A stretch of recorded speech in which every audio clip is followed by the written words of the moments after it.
بس اعمل الفيديو ده فيديو توضيحي. يعني مطبخ المهندس ده برنامج لايت جدا. احنا مش عاملينه عشان ال $30 بتوع اليوتيوب او الفيسبوك، ولا عاملينه عشان نروح ناكل في مطاعم وناكل ونشرب ببلاش طبعا. معظم الناس على الاقل اللي في القاهره او في التجمع الخامس او في القاهره الجديده عارفيني. الحمد لله انا راجل عندي مطاعمي وكافيهاتي. لما جينا نعمل برنامج ده فكرتنا وانتاجنا، بحكي عن اكلات من كل دول العالم. الحمد لله كان يعني ربنا كرمني، يعني ان انا لفيت معظم العالم، فاكلت في معظم مطابخ العالم ودخلت كل مطابخ العالم. فهتلاقينا بنحكي عن المنسف الاردني، الكبسه السعودي، المبكبكه الليبي، الباييه الاسباني. هتلاقينا بنحكي على اكلات كتيره متنوعه غريبه ممكن تكون تفيد حضراتكم.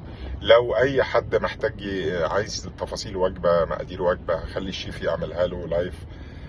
لو في شيف بيعمل وجبه كويسه او عنده منتج كويس هنطلعه لايف في البرنامج يعمل الوجبه. فاحنا مش عايزين ندخل في مقارنات مع معدين برامج، مع مذيعين. ما احنا عاملين برنامج لايت خفيف خالص. عندك مطعم، عندك مشاكل في ريسبي، عندك مشاكل في تتبيلة، عندك مشاكل في تشغيل، كل الكلام ده هتلاقينا داعمين ليك وتحت امركم في اي وقت.